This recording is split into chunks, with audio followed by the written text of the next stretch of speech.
Hey there, travelers. Now, we took last week off to recover from Carnage a bit, but we're back in the shop this week and ready to craft.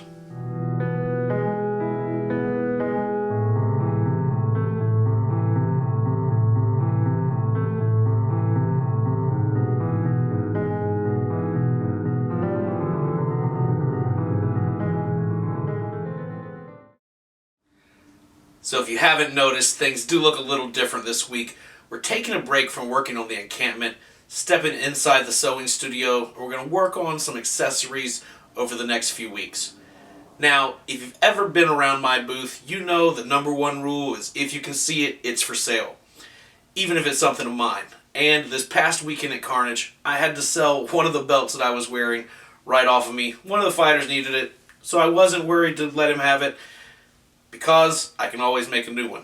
So I figured for a quick introduction into some clothing and accessory making, we'll start out with making a simple belt.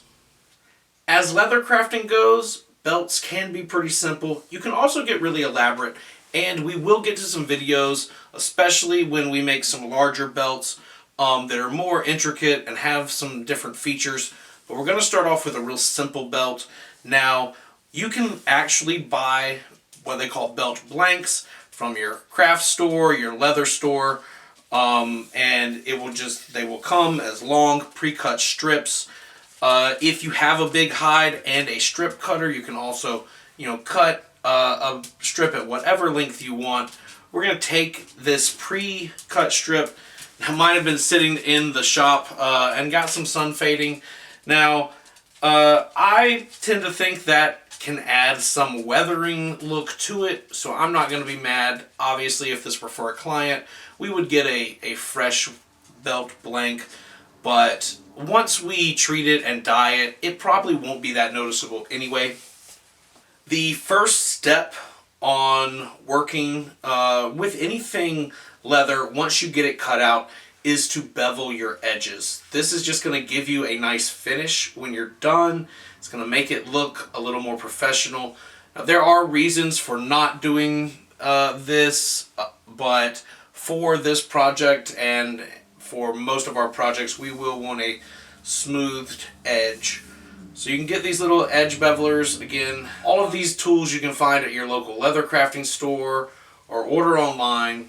But basically, you just run the beveler along the edge. It takes off that 90-degree corner, and when we are finished with our project, we will actually go and smooth this edge further. But this is going to give us a nice rounded edge to work with.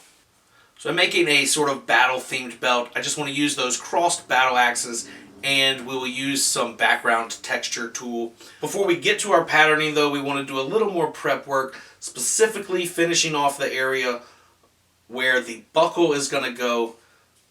That is going to be pretty simple.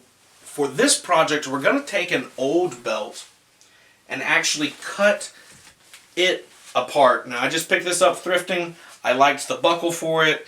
It was solid, had a little bit of a patina. I thought it would just be a nice addition. Picked it up for a couple bucks. After you cut that out, we're going to place it over our belt and see what holes we need to punch. Then we will need an oval-shaped hole that will allow our pin of the buckle to stick through, allowing for functionality there. There are going to be some holes that we punch for rivets to hold our flap back in place. With all our holes punched, everything measured out, now it's time to add the pattern. Our first step in stamping any of our leather is going to be to get our leather to a nice damp state so that it can take the stamp. You don't want to soak it. I like to quickly run my leather under the water so that you can see it takes on both sides. Then set it aside and let it sort of dry to the touch. I will keep a damp rag so that if, I need to make sure one area gets a little bit more damp to take a stamp, or if I need to, brush it across, keep it at a nice workable dampness, but again, you're not going to want to really soak it. With that, done, you can start to add in your background texture. We're going to go with a fairly simple background design, so it's going to be a lot of monotonous hammering. We're sort of going to use this stippling tool.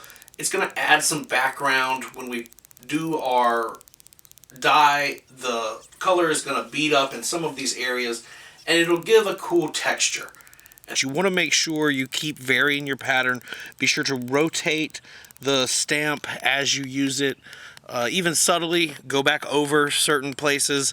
It's very important when you're adding a background texture that you don't want to be uniform, that you mix it up with your stamp so that it doesn't come out looking fabricated and it looks more natural.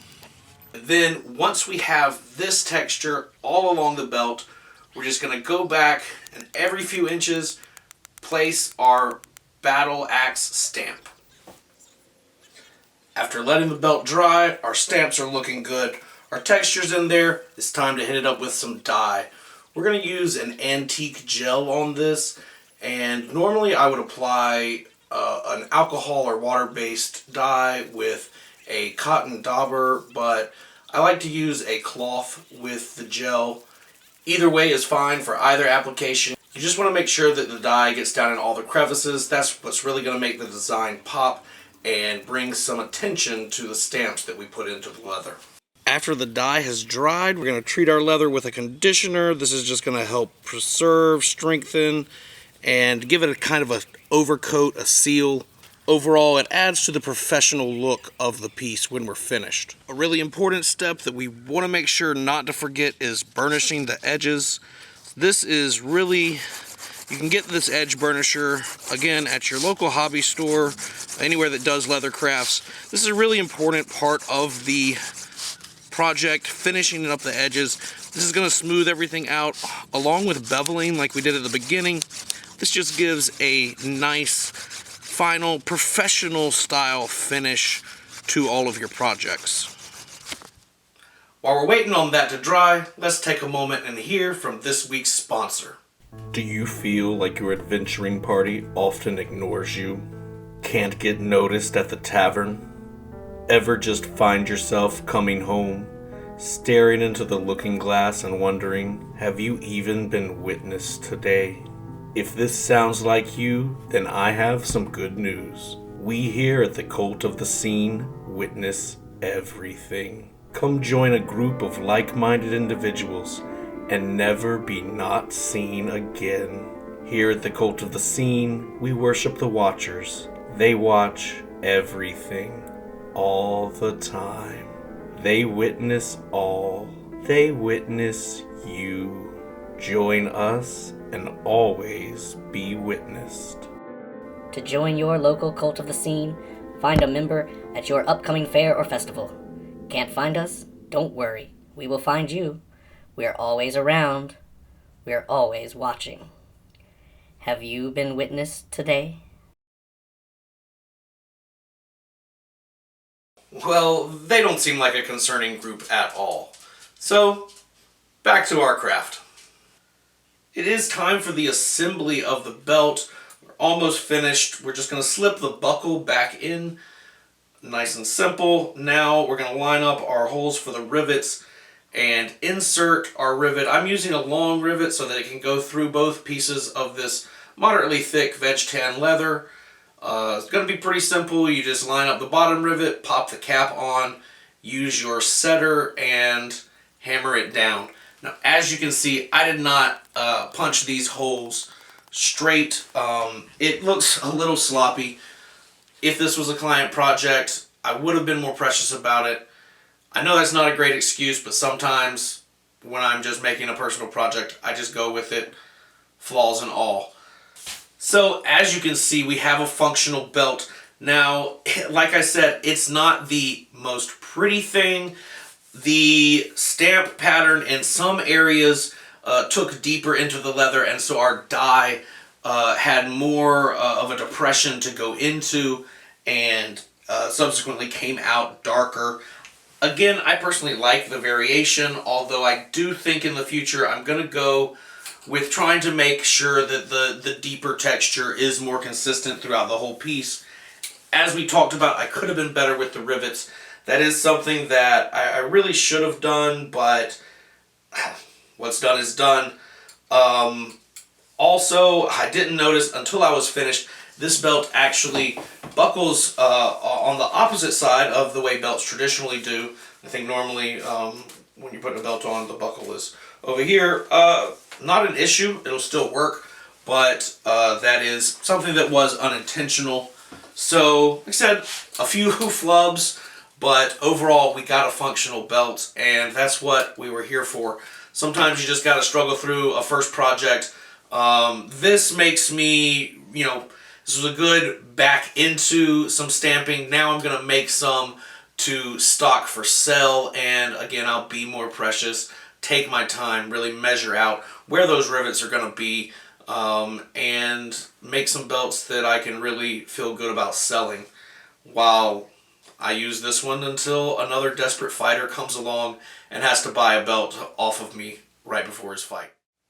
I want to thank everyone for watching this week. Now, we are going to be taking a break from festivals. Our next event is not until the end of March. That's going to be the Viking Experience up in Stem, North Carolina. Of course, as that time draws near, we'll get more information to you about that. And you can already check out a link below for tickets and information on the festival. But the next few weeks, we're going to take a break from the encampment, stick in the garment shop, work on building an outfit for this guy. As you can see, we've already got the hat going. I've been a little hat focused this week. Saw some at Carnage, got inspired, and so I wanted to stock up on some of that. Was thinking, hey, I've got plenty of fabric. Let's go through the steps of making a full outfit. Everything: shirt, pants, over tunic, a hat, some bags, accessories. So we will start on that process next week. Hopefully you can tune in. And until next time, keep wandering.